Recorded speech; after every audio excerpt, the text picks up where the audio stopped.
வணக்கம். அடியேன் அவினாசி ஜோதிலிங்கம்.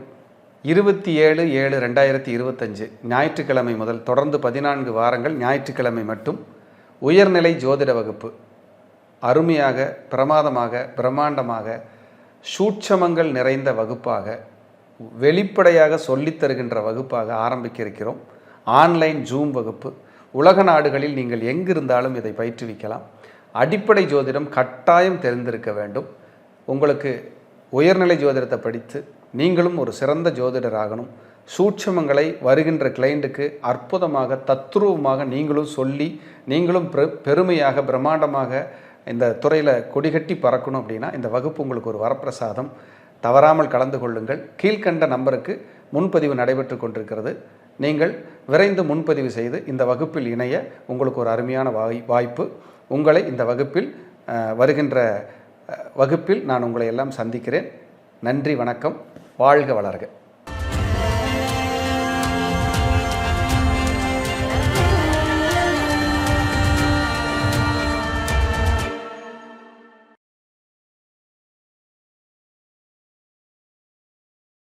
ஐயா வணக்கங்க. ஐயா வணக்கம் மணி சார். ஐயா இன்னைக்கு எபிசோட்ல என்ன பார்க்க போறோம்னா, சிம்ம ராசி நேயர்களுக்காக ஒன்று பண்ணலாங்க. சரி. சிம்ம ராசியும் இந்த அஷ்டம சனியும். ஸோ சிம்மம் சூரிய பகவான், இங்கே சனி பகவான். ஸோ இந்த காம்பினேஷன் சொல்லும்போது நிறைய பூரிப்பா இருக்கும். வந்துட்டாருப்பா, நீ என்னென்ன பண்ண போறாரு அப்படிங்கிற மாதிரி இருக்கு. ஸோ அதை பத்தி உங்க பார்வையில் இருக்கு நம்ம நேயர்களுக்காக சொல்லுங்க. கண்டிப்பாக. பக்தியுகம் நேயர்களுக்கு என் அன்பான வணக்கம். ராசிகளில் 12 ராசிகளில் சிம்மம் ஒரு யுனிக்கான ராசி, ரொம்ப அற்புதமான ராசி. அந்த சிம்ம வீட்டுக்கு சனி ஒரு துளியும் கூட நல்லது செய்ய மாட்டார். சிம்ம வீட்டுக்கு ஒரு துளி கூட ஒரு நல்லதெல்லாம் செய்யறதுக்கு கடமைப்பட்டவரே அல்ல. ஏன்னா சூரியனுக்கு சனி பரம பகை, விரோதி, கடும் விரோதி. அப்படிப்பட்ட சிம்மராசி அன்பர்களுக்கு இந்த அஷ்டமச்சனி கண்டிப்பாக நல்லதில்லை. சுனாமி தான், ஒரு புரட்டாமல் விடாது. ஆனால் அவர் 8ஆம் இடத்துல மறையிறது ஒரு வகையில் விபரீத ராஜயோகம். 8ஆம் இடத்தில் மறையிறது. ஆமாம், கெட்டவன் கெட்டிடில் கிட்டிடும் ராஜயோகம். திடீர் பணவரவு, திடீர் அதிர்ஷ்டம், திடீர் முன்னேற்றத்தை இந்த 2.5 வருஷத்துல ஒரு 4-5 தடவை கொடுப்பார். எப்போ கொடுப்பாருனால தெரியாது, டக்குன்னு கொண்டு வந்து கொடுத்துட்டு போவார். இதுதான் உண்மை. இது கோச்சாரத்தில் அவருடைய லக்ன யோகாதிபதிகள் இருக்காங்கல்ல, குரு, செவ்வா, புதன், இவங்கெல்லாம் அங்கங்க கனெக்ட் ஆகும்போது கொடுப்பார். இப்ப இந்த அஷ்டமச்சனி நடந்துகிட்டு இருக்கு இல்லைங்களா, புதன் மிதுனத்துல உட்கார்ந்துருக்காரு கோச்சாரத்துல. இப்ப கொஞ்சம் பரவாயில்லாம இருக்கும்பாங்க. அதே புதன் உச்சமடைவர் 2ஆம் இடத்துக்கு ஒரு 2 மாசம் கழிச்சு. இப்ப நம்ம பேசிட்டு இருக்கிறது ஆடி மாசம். ஐப்பசி மாசம் போது புதன் அங்க இருப்பாரு. அப்போ ஒரு லக் இருக்கும்.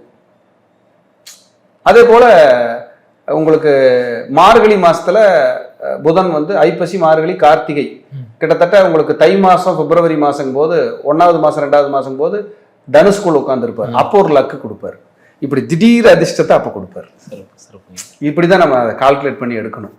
அப்படி எடுக்கும்போது அது கொடுக்கறதுக்கான வாய்ப்புகளை நம்ம சொல்ல முடியும்.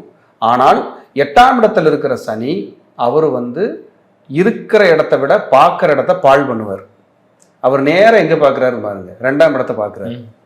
பேசி கெட்டு போறது சிம்மம். இப்பதான் லூஸ் டாக், கெட்ட வார்த்தைகள், கோபப்பட்டு பேசுவது, அடாவடியாக பேசுவது, அநாகரிகமாக பேசுவது, இது எல்லாமே 2ஆம் இட சனி. பணத்தை லாக் பண்றது, வர்ற பணம் வராமல் இருக்கிறது, வட்டிக்கு வாங்கி வட்டி கட்ட முடியாமல் இருக்கிறது, வட்டிக்கு கொடுத்துட்டு வாங்க முடியாமல் இருக்கிறது, இதெல்லாம் 2ஆம் இட சனி. அந்த சனி நேரம் எங்க பார்க்கிறாருன்னா 5ஆம் இடத்தை பார்க்கிறாரு, 10ஆம் பார்வையா. 5ஆம் இடம்ங்கிறது என்ன? புத்தி, மனசு. சனி பார்க்கறான், சும்மா இருப்பானா? மனசையும் புத்தியும் கெடுத்து சின்னாவண்ணமாக்குவான். தூங்க விட மாட்டான். கடனை நான் எப்போ அடைக்கிறது, நான் எப்போ நல்லா வாழ்றது, நான் எப்போ நல்லா வீடு கட்டுறது, இன்னும் குழந்தை வேற இல்லை, என்ன பண்ணுறது, அடுத்த ஸ்டெப்பு, இன்னும் கல்யாணமே இல்லை, அடுத்த நடவடிக்கை யாரும் ஒன்றும் கண்டுக்க மாட்டேங்கிறாங்க, என்ன பண்ணுறது, வேலை பார்த்துட்டு இருக்கிறோம், இன்க்ரிமெண்ட் இல்லை, ப்ரமோஷன் இல்லை, மேனேஜ்மெண்ட்டில் கெட்ட பேர், இதை விட்டுட்டு வேறு வேலைக்கு எங்கேயாவது போனால் இந்த சம்பளமும் வராமல் போயிடுமா, பூர்வீக சொத்துக்களை பற்றி பேசிக்கிட்டு இருக்கிறோம், அது ஒன்றும் நிறைவடையாமல் இருக்குது, தாய்மாமனுக்கு எனக்குமே பகையாயிருச்சு, 2வது டிகிரி படிக்கணும்னு நினைக்கிறேன், அதுக்கு போக முடியாமல் உட்காந்துட்டு இருக்கிறேன், அரசு வேலைக்கு எழுதி பார்க்குறேன், 1 மார்க் 1/2 மார்க்லேயே போகுது, நீட்டுக்கு முயற்சி பண்ணால் அது என்ன செய்தின்னு என்னை கேட்குது. குலதெய்வம் போயிட்டு வந்தால் சண்டை வந்துடுது. நான் என்ன திட்டங்கள் தீட்டினாலும் என்னை தொந்தரவு பண்ணிக்கிட்டே இருக்கு. மன அமைதியே இல்லை. என்னதான் பண்ணுறது? தொழிலில் நான் ஒன்று நினச்சா தெய்வம் ஒன்று நினைக்குது. எப்படித்தான் இதை மேனேஜ் பண்ணுறது? அவமானம் வந்துருமோன்னு பயமாக இருக்குது. வயசானவங்களாக இருந்தால் நம்ம போய் சேர்ந்துருவோமோன்னு ஒரு பயமாக இருக்குது. அதே போல் குழந்தைகளாக இருந்தால் கீழே மேலே விழுந்து காயமாயிருமோன்னு பயமாக இருக்குது. மத்தியம வயசுக்காரங்களாக இருந்தால் வட்டி கட்டுற பணம் கட்டுறங்கிற பேரில் அவமானத்தை விலைக்கு வாங்கிடுவோமோன்னு பயமாக இருக்குது. இதே வயிற்றுக்குள்ள குழந்தையோடு இருக்காங்க ஒரு பெண்மணிகள்னா திடீர்னு ஏதாவது ஹார்ட் பீட் தொந்தரவு, குழந்தை கொடி சுத்திக்கிச்சு, குழந்தை தண்ணி இல்லாதனால சிசேரியன் பண்ணி குழந்தை எடுக்க வேண்டிய, இப்படியெல்லாம் ஒரு குழப்பத்தை கொடுக்கக்கூடிய மனநிலை. இதில் நல்லதே இல்லையானா நல்லதே செய்யாதில்ல சனி. சிம்மத்துக்கு ஃபேவரபிளான ஆள் இல்லையே. ஆனால் விபரீத ராஜயோகங்கிறது குறிப்பிட்ட காலத்தில் சில நேரங்களில் அதை கொடுத்துட்டு போயிடும். அது ஒரு 20%ங்கிறது மிகை. ஆனால் இதெல்லாம் தொந்தரவு. தொழிலே பாருங்கள், தேக்கம், நடக்க வேண்டியது நடக்காமையே இருக்கும், தடையாக இருக்கும், குழப்பமாகவே இருக்கும், டென்ஷனாகவே இருக்கும். தூக்கம் வராது சார். இடத்த மாற்றி மாற்றி தூங்கி பார்ப்பாங்க. நைட் 2 மணிக்கு எந்திரிச்சு உட்காந்துக்குவாங்க. 3 மணிக்கு தூக்கம் தெளிச்சிருப்பாங்க. குழந்தைகளே சொன்ன பேச்சு கேட்க மாட்டேங்குது. ஹாஸ்டலில் இருந்த குழந்தை இப்போ வீட்டுக்கு வரணும்னு அட்டம் பிடிக்குது. என் குழந்தை கொண்டு ஹாஸ்டலில் விட்டுட்டு நானும் என் மனைவி உட்காந்து அழுதுட்டு இருக்கிறோம். 14 வயசு தாச்சு கொண்டு விட்டுட்டோமே, என்ன செய்ய போகிறோன்னு தெரியல, கூட்டு வந்துடலாமா தோணுது. இப்படி எல்லா நிலையிலையும் குழப்பம் சார். நான் கிளைண்ட்டுகளை பார்த்ததுனால கிளைண்டாவே ஒன்றி பேசிட்டு இருக்கிறேன். கண்டிப்பாக கிளைண்டாவே மாறி பேசிட்டு இருக்கிறேன். இதுதான் உண்மை. இது தத்ரூபமாக இருக்குங்க. நீங்கள் கண்டிப்பாக கமெண்ட் செக்ஷனில் இதை பதிவு பண்ணுவாங்க மக்கள். நிறைய பேர் போட்ட கமெண்ட்னால தான் இந்த வீடியோ பண்றாங்க. நீங்க சொன்ன மாதிரி தூக்கமே இல்லை, இந்த கடன் பிரச்சனை, தொழில் சரிஞ்சிருச்சு, இந்த மாதிரி விஷயங்கள் நிறைய பேர் போடுறாங்க. வாகனத்துல கவனமா போகணும். சம்பந்தமே இல்லை சார், கேஸ் வந்துருச்சு, ஃபைன் கட்டினேன், கோர்ட் ஜட்ஜை போய் முன்னாடி நிற்க கை கட்டி நிற்க வேண்டியதாக போயிடுச்சு, வக்கீல போய் பார்த்தேன், போலீஸ் ஸ்டேஷன் ஏறி இறங்கிட்டேன், ஜாமீன் கையெழுத்து போட்டுட்டு நான் படாத கஷ்டமே இல்லை. என்னைக்கோ போட்ட கையெழுத்துக்கு இன்னைக்கு என் மேலே நோட்டீஸ் ரைஸ் பண்ணுறாங்க. சிபில் கம்மியாயிருச்சுன்னு லோன் கிடைக்க மாட்டேங்குது.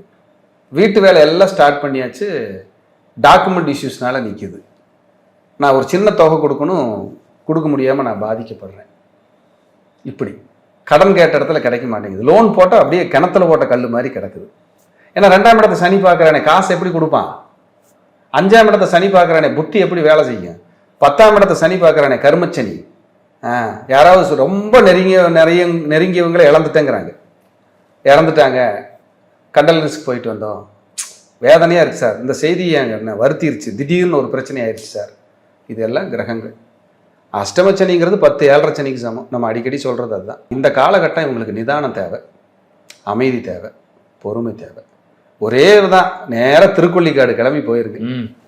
சனிக்கிழமை அன்னைக்கு போய் 19 நல்லெண்ணெய் விளக்கு, அங்கே இருக்கிற ஏழைகளுக்கு செப்பல் தானம், குடை தானம், கருப்பு கம்பளி தானம். ஏன்னா இன்னைக்கு குளிர்காலம் வரப்போகுது. கருப்பு கம்பளி தானம், இல்லை கருப்பு பெட்ஷீட் தானம், தயிர் சாத தானம், புளியோதரை தானம், அங்கே இருக்கிற சிவனுக்கு நல்ல பிரார்த்தனை அர்ச்சனை, அம்பாளுக்கு பிரார்த்தனை அர்ச்சனை, சனீஸ்வரனுக்கு அபிஷேகம், மன நிறைவான ஒரு பிரார்த்தனை பண்ணுங்க. சனிக்கிழமையானா ஆஞ்சநேயர்கிட்ட போய் வழிபாடு வச்சுக்கு. ஆஞ்சநேயர் போய் பாருங்க, ஒரு துளசி மாலை 2 நெய் விளக்கு போட்டு ஒரு அர்ச்சனை பண்ணிட்டு மானசீகமாக ஸ்ரீ ராமராம ராமேதி ரமே ராமே மனோரமே சகசிரநாம தத்துல்யம் ராமநாம வராணனே, ராமரை மனமுருகி வேண்டிக்குங்க. ராமர் ஜெய் ஸ்ரீராம் அப்படின்னு சொல்லுங்க. டைம் கிடைக்கும் போதெல்லாம் பிரார்த்தனை வச்சுக்கோங்க. கொஞ்சம் மன அமைதி கிடைக்கும். நம்மளோட கடவுள் பயணிக்கிறார், நம்மளுக்கான பாதுகாவலனா ராமபிரானும் ஆஞ்சநேய பெருமானும், அதாவது பக்கபலமாக இருந்து நம்மளை காப்பாற்றுவாங்க அப்படின்னு மைண்டில் ஃபிக்ஸ் பண்ணுங்க. கடவுள் காட்சியெல்லாம் தரமாட்டார். நீ காட்சி பொருளாக ஆகின்ற நேரத்தில் நிச்சயம் உன்னை காப்பாற்றுவார். இதுதான் கலியுகத்தில் கடவுளுடைய செயல்கள்.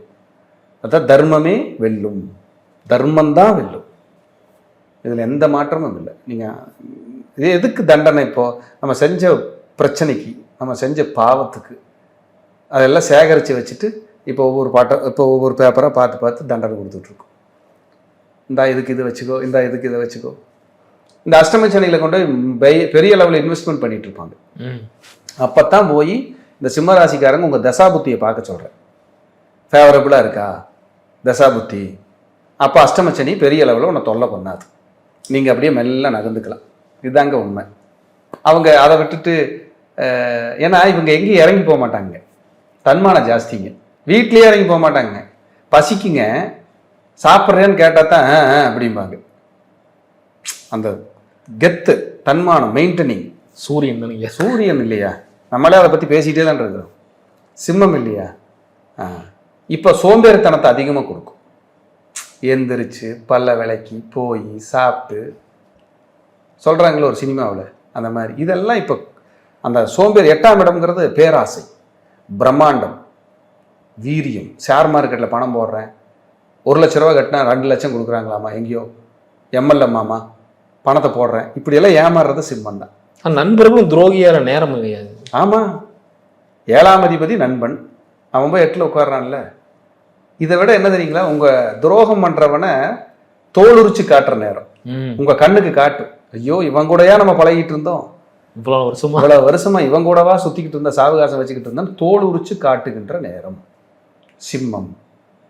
அப்போ இந்த பிரார்த்தனைகளை வச்சுட்டு வார வாரம் பைரவர் வழிபாடு, அஷ்டமி தேய்பிரை அஷ்டமி வழிபாடு தொடர்ந்து பண்ணிட்டே வரணும். 2 நல்லெண்ணெய் விளக்கு, மானசீகமான அர்ச்சனை பிரார்த்தனை, வாகனங்களில் பார்த்து ரைட்டு லெஃப்ட் எல்லாம் பார்த்து திருப்புங்க. இன்சூரன்ஸ் ரெடியாக வச்சுக்கோங்க, எப்பவுமே ஹெல்த்துக்காகவும் போட்டு வச்சுக்கணும். இப்போவெல்லாம் இந்த காலகட்டங்களில் போட்டு வச்சுக்கிட்டு உங்களோட செலவுகளை சுருக்கிக்குங்க, பேராசைகளை சுருக்கிக்குங்க, ஆசைகளை சுருக்கிக்குங்க. இருக்கிறத வச்சு நிதானமாக ட்ராவல் பண்ணிங்கன்னா இந்த அஷ்டமச்சனி பெருசாக கண்டிப்பாக உங்களை தப்பே பண்ணவே பண்ணாது. நல்ல ஒரு அமைப்பாக இருக்கும். பயப்பட வேண்டாம், காலம்தான் மருந்து, வெயிட் பண்ணுறது தான் பரிகாரம். நான் கொடுத்த இந்த கோயில்கள் இந்த காலகட்டத்தில் உங்களை நிதானிக்கிறதுக்கும் நிதானமாக யோசிப்பதற்கும் உங்களுக்குள் பெரும் அமைதியை ஏற்படுத்துவதற்கும் இந்த இறைவன் உங்களுக்கு பக்கபலமாக இருக்கு. இவங்களுக்கு எதிரிகளை வீழ்த்திருக்கு இந்த நடக்கக்கூடிய இந்த 29ஆம் தேதி பஞ்சமி. ஆமா, நாகப்பஞ்சமி 29 நாகப்பஞ்சமி. மித்ரா டிவிலையும் அந்த காணொலி வந்திருக்கும், அதில் போய் பார்த்துட்டு அந்த காணொலி வந்த அந்த தேதியில் நான் சொன்ன பிரகாரம் இந்த பரிகாரங்களை இவங்க எடுத்துக்கிட்டாங்கன்னா இந்த எதிரிகளுடைய தொந்தரவு வெளியில் வந்து மேக்சிமம் ஹாப்பி கிடைக்கும், சந்தோஷத்தை கொடுக்காம எல்லாம் போகாது. ஒன்றும் கவலையே பட வேண்டாம், இறைவன் கூட இருக்கான் எல்லாத்த மீறி. சரி, கண்டிப்பாக நம்ம வந்து நவகிரகங்கள் என்னதான் வந்து ஒரு ஆற்றலாகவும் ஒரு சக்தியாகவும் நமக்குள்ளே இருந்து நம்மளை தொந்தரவோ இல்லை நல்லதோ செஞ்சுக்கிட்டு இருந்தால் கூட நம்மளை படைத்தவன் ஒருவன் இருக்கிறான். நிச்சயமாக அந்த படைத்தவன் நம்மளை வந்து காப்பாற்றுவார், நம்மளுக்காக கூட துணை நிற்பாருங்கிற நம்பிக்கையோடு அந்த காலத்தை கடத்தணும், நகரணும். வண்டி வாகனங்களில் ஜாக்கிரதையாக போகணும். ஜாமீன் கையெழுத்தெல்லாம் எதுவும் போடாமல் பெரிய அளவில் பொருளாதாரத்தை கொண்டு போய் இழந்துடாமல் பேராசைகள்லேருந்து கொஞ்சம் தள்ளி நின்று இருக்கிறத மட்டும் பார்த்துக்கிட்டு இருந்தால் இந்த அஷ்டமச்சனி நிச்சயமாக இனிப்பு தான். ஆனால் ஏழ்மையாக வாழ்ந்தாலே போதும் நினைக்கிறேன். இருக்கிறத கொண்டு நீங்கள் கோடீஸ்வரனாக இருங்க, மிடில் கிளாஸாக இருங்க, கீழே இருக்கிறவங்க எப்படி இருந்தாலும் பரவாயில்ல, உங்கள் சக்திக்கு என்னவோ அதை தாண்டாதீங்க, அதை கடந்து போகாதீங்க. ஹெல்த் செக்அப் பண்ணிக்கங்க, வாக்கிங், ஜாக்கிங், எக்ஸசைஸ், தியானம், தவம், யோகா, இதெல்லாம் இந்த காலத்தில் இந்த அஷ்டமச்சனியில் ரொம்ப முக்கியம். பண்ணிகிட்டே இருந்தாங்கன்னு வைங்க, நீங்கள் அஷ்டமச்சனி கடந்ததே தெரியாது, ரிலாக்ஸாக ஃபீல் பண்ணுவீங்க, நிச்சயமாக நல்லா இருக்கும். சிறப்புங்க, ரொம்ப ரொம்ப நன்றிங்கய்யா. நம்ம நேயர்களுக்காக அற்புதமான விஷயங்கள் டீகோட் பண்ணி சொன்னதுக்கு. மீண்டும் அடுத்தடுத்து காணொலி சந்திக்கலாங்கய்யா. ரொம்ப நன்றிங்கய்யா. வாழ்க வளர்க.